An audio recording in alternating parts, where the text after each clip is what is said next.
ప్రేక్షకులకు నమస్కారం. మహాలయ పక్షములు అంటే ఏమిటి అని చాలామంది అడుగుతున్నారు. మహాలయము అంటే గొప్ప వినాశనము అని అర్థం. పక్షము అంటే 15 రోజులు 15 దినములు అని. అదేంటండి గొప్ప వినాశనం అంటున్నారు? మరి ఏమిటి అంటే మనిషికి గొప్ప వినాశనం ఏమిటి అంటే మృతము, చనిపోవడము. అలా గతించిన వ్యక్తికి సంబంధించి ఏ తిథి రోజున వారి యొక్క తిథిపూర్వకమైనటువంటి రోజును జరుపుకోవాలి అనేటువంటిదే ఈ ఒక్క మహాలయ పక్షములు. అయితే ప్రతి ఒక్క మనిషి చనిపోయినటువంటి మాసములో చనిపోయినటువంటి తిథి రోజున చేసేటువంటిదే శ్రాద్ధము. శ్రద్ధగా చేసేదాన్నే శ్రాద్ధము అని అంటారు. అలా తద్దినము అంటే ఆ యొక్క దినమును తద్దినము అని కూడా మన యొక్క పెద్దలు చెబుతూ ఉంటారు. అయితే చనిపోయినటువంటి వ్యక్తి యొక్క చనిపోయినటువంటి రోజు ఏమిటో తెలియదు అనుకోండి, మరి అప్పుడు ఎప్పుడు చేయాలి? చాలామంది ఇప్పుడు భాద్రపద మాసంలో వచ్చేటువంటి వినాయక చవితి పూర్తయిన తర్వాతకి వచ్చేటువంటి 15 రోజులని కూడా మహాలయ పక్షములు అని మన పెద్దవాళ్ళు చెబుతూ ఉంటారు. అలా మహాలయ పక్షములో మీ పెద్దలు చనిపోయినటువంటి రోజుని ఉదాహరణకు పంచమి రోజున గతించారనుకోండి. పంచమి రోజు ఎప్పుడు వస్తుందో ఆ రోజున మధ్యాహ్నం 12 గంటల లోపు వారి యొక్క పేరు మీద నువ్వులు నీళ్లు విడిచిపెట్టి ప్రత్యేకమైనటువంటి క్రతువులు చేయాలి. ప్రత్యేకమైన క్రతువులు ఏం చేయాలి అనేటువంటిది నేను మళ్ళీ తిరిగి చెప్తాను. అయితే ముఖ్యంగా ఈ 15 రోజులలో ప్రతి ఒక్క రాశి వారు కూడా మహాలయ పక్షములలో వీలైనంత వరకు బ్రాహ్మణులకి శాకము పాకము దానం ఇవ్వాలి. అంటే స్వయం పాకము అంటారు. దానిలో బ్రాహ్మడు తినే వీలుగా ఉండేటువంటి బియ్యము, నూనె, ఉప్పు, పప్పు, కూరగాయలు, శాకం అంటే ఇవన్నీ కూడా వస్తాయి. పాకం అంటే వండుకునే దానికి ఉపయోగకరంగా ఉండేటువంటి వాటిని అంటారు. ఇలా ఈ యొక్క మహాలయ పక్షంలో బ్రాహ్మణులకు దానం ఇచ్చి మీరు మీ యొక్క పెద్దలు జరిగిపోయినటువంటి దినమును ఆ దినములలో షష్ఠి అయితే షష్ఠి రోజున, పంచమి అయితే పంచమి రోజున జరుపుకోవడం శ్రేష్టము. అవన్నీ కుదరని పక్షంలో మాకెప్పుడో తెలియని వాళ్ళు అమావాస్య రోజున చేసుకుంటూ ఉన్నారు. మహాలయ అమావాస్య అంటారు.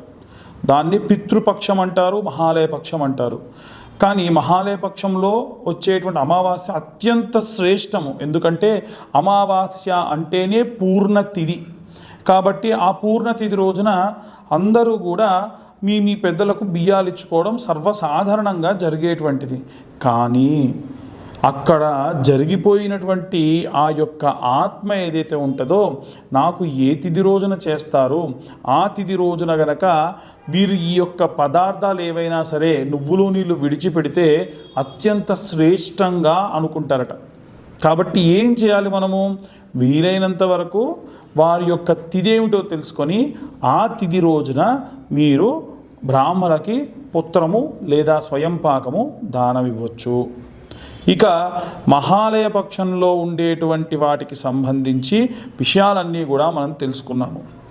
ఇక పితృదోషాలు ఏవైనా ఉంటాయా ఇవి చేయకుంటే అని అంటే, మీరు తద్దినం చేస్తే మహాలయ పక్షంలో చేయాల్సిన అవసరం లేదు మహాలయ పక్షంలో కూడా మేము చేయట్లేదు, తిథి కూడా చేయట్లేదంటే ప్రత్యేకంగా ప్రతి ఒక్కరికి కూడా పితృదోషములు వస్తాయి. అసలు ఈ పితృదోషాలంటే ఏమిటి? మాతృదోషాలు ఉంటాయా? స్త్రీ దోషములు, స్త్రీ శాపములు ఉంటాయా? ఖచ్చితంగా ఉంటాయి.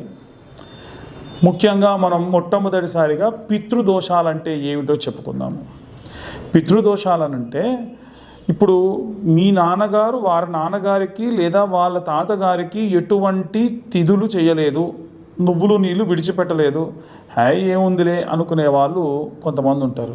కొంతమంది ప్రత్యేకంగా ఏంటంటే బర్త్డే జరుపుకున్నట్టుగా డేట్ల ప్రకారంగా చేస్తూ ఉంటారు. అది మహాదోషం. మీరు అసలు చేయకున్నా ఏం కదా, కానీ ఎవరో దినం రోజున మీరు చేసిన దాంతో సమానం. 2 మూడవది ఏమిటి అని అంటే, చెయ్యకపోతే ఏమవుతుంది అంటే వంశాభివృద్ధి ఉండదు. మీకు కొడుకులు పుడతారు కానీ వారికి పిల్లలు పుట్టరు.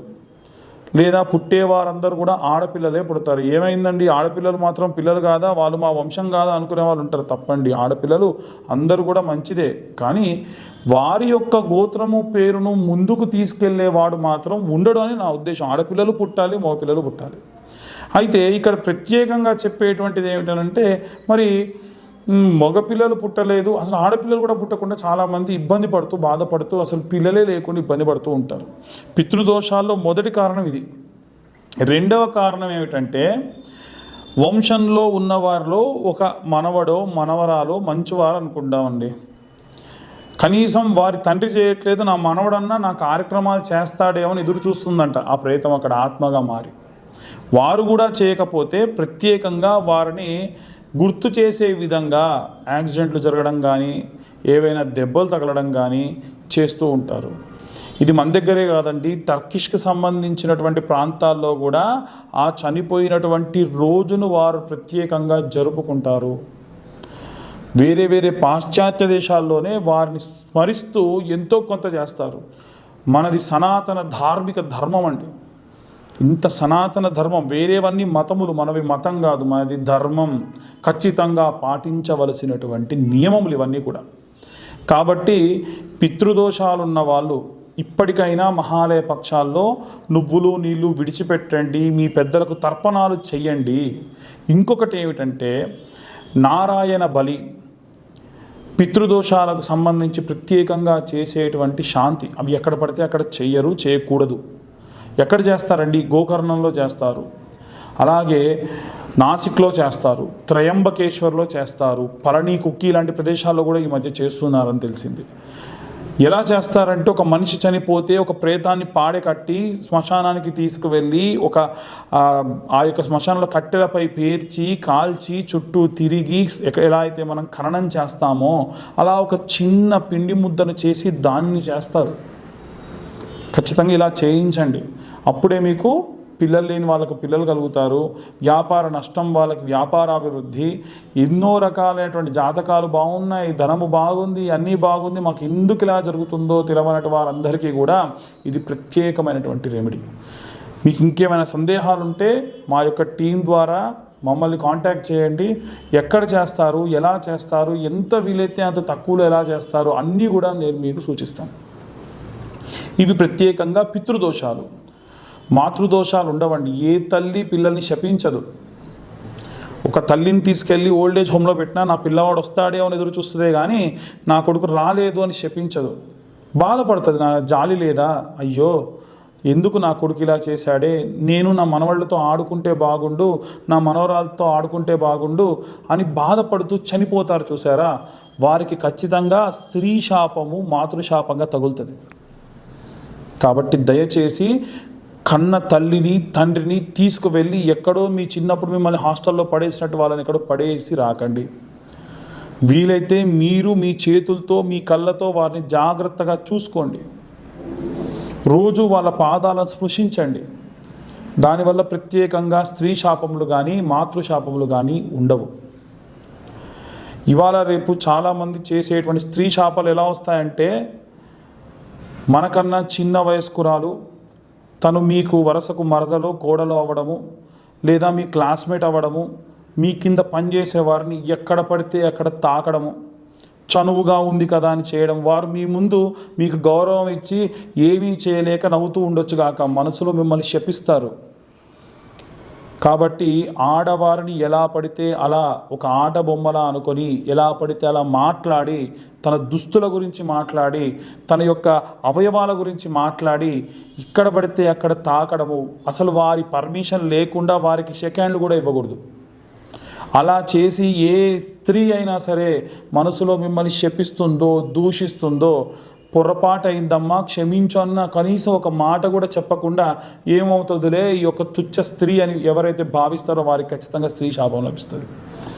ఏం చేయాలండి, అలా పొరపాటున తెలవక మేము ఏమైనా చేశాము క్షమించమని చెప్పలేదు అంటే ఏం చేయాలి అని అంటే, ఈ యొక్క మహాలయ పక్షాల తర్వాతకు వచ్చేటువంటి అమ్మవారి నవరాత్రులు ఉంటాయి కదా, 9 సంవత్సరాల పాటు మగవారందరూ కూడా ఈ 9 రోజులు కాళ్ళకు చెప్పులు లేకుండా అమ్మవారి దీక్షను పూని అమ్మవారి కండువా మెడలో వేసుకొని ఒకటే పూట భోజనం చేసి 2 పూటలు అమ్మవారికి నివేదన చేసిన పదార్థం తిని నేలపై పడుకోండి.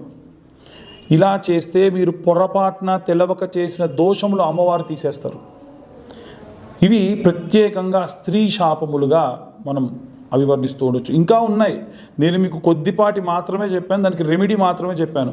ఇంకా ఎన్నో రకాలైనటువంటి స్త్రీ శాపాలు ఉంటాయి. మనం ఈ యొక్క సామాజిక మాధ్యమం ద్వారా విపులంగా చెప్పలేం కనుక నా పరిధి మేరకు నేను మీ అందరికి కూడా విశ్లేషణ చేయడం జరిగింది. ప్రేక్షకులందరికీ కూడా వినాయక చవితి శుభాకాంక్షలు. అలాగే మహాలయ పక్షంలో కూడా అందరూ కూడా చెప్పిన విధంగా పితృదోషాలు పోగొట్టుకుంటారని, మాతృదోషాలు కానీ స్త్రీ దోషములు కానీ రాకుండా చూసుకుంటారని అనుకుంటున్నాను. తదుపరి కర్కాటక రాశి వారు పాటించవలసినటువంటి నియమ నిబంధనలు. ఈ కర్కాటక రాశిలో మళ్ళీ 3 నక్షత్రాలు ఉంటాయి: పునర్వసు, పుష్యమి, ఆశ్లేష. ఈ కర్కాటక రాశి వారికి సంబంధించి మనము మళ్ళీ చూసుకుంటే పునర్వసు నక్షత్రం, శ్రీరామచంద్రమూర్తి నక్షత్రమైన పునర్వసు నక్షత్రం 4వ భాగము ఈ రాశిలో ఉంటుంది. పుష్యమి నక్షత్రం, అలాగే ఆశ్లేష నక్షత్రము. ఈ రాశిని సర్పరాశి అని కూడా పిలుస్తూ ఉంటారు. ఎందుకండి ప్రత్యేకంగా సర్పరాశి అంటారు అంటే, ఆశ్లేష నక్షత్రము నాగరాజుకు సంబంధించినటువంటి, నాగదేవతకు సంబంధించినటువంటిది. ఇక మీకు అర్థమైపోయి ఉంటుంది ఏం చేయాలనేటువంటిది. కొంతమందికి అర్థమవుతుంది, కొంతమందికి అర్థం కాదు. ఏం చేయాలంటే, వీలైనంత వరకు ఈ రాశి వారు మీకు ఈ వారం రోజుల్లో ఆదివారం ఎప్పుడు వస్తే 2 వస్తే 2, 3 వస్తే 3 ఆదివారం, ఎందుకంటే 15 రోజులు ఈ పక్షం ఉంటుంది కాబట్టి వచ్చినటువంటి రవివారము నాడు వీలైనంత వరకు బియ్యాన్ని దానం చేయండి. ప్రత్యేకంగా ఏదైనా అనాథ శరణాలయం కానీ, లేకుంటే గుడ్డివారికి కానీ, ఏదైనా ఆర్ఫన్ స్కూల్కి కానీ బియ్యం దానం చేయండి.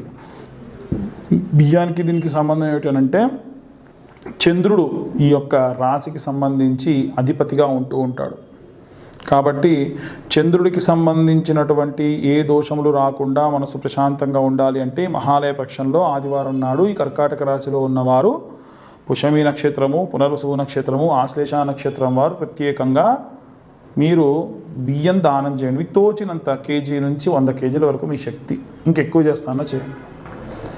ఇక ప్రత్యేకంగా ఎక్కడైనా సరే పుట్టతో కూడినటువంటి దేవాలయములు ఉంటే, మళ్ళీ చెప్తున్నా బాగా వినండి.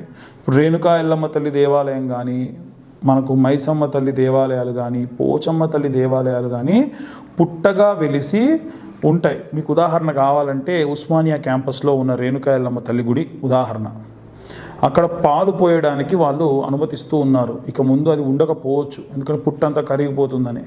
వీలైతే ఈ యొక్క రాశివారు ఆదివారం నాడు రేణుకా ఎల్లమ్మ తల్లి దేవాలయం కానీ ఇతరత్ర పుట్ట ఎక్కడుంటే ఆ దేవాలయాల్లో పాలను పొయ్యండి.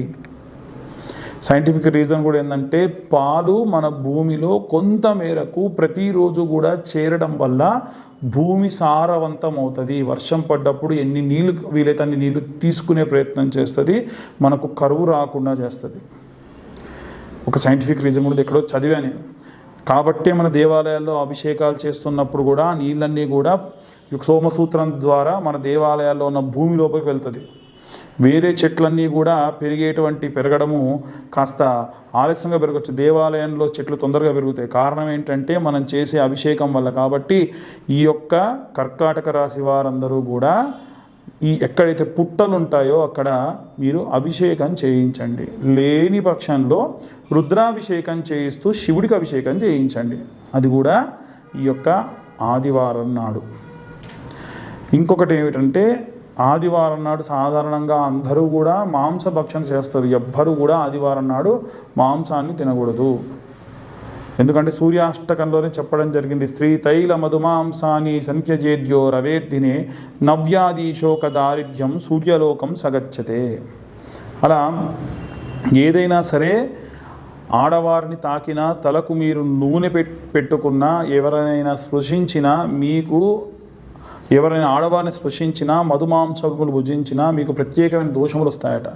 ఆ రోజు నియమ నిబంధనలతో ఉన్న వారికి ఏమిటయ్యా ప్రతిఫలం అంటే నవ్యాధి శోకదారిద్ర్యం.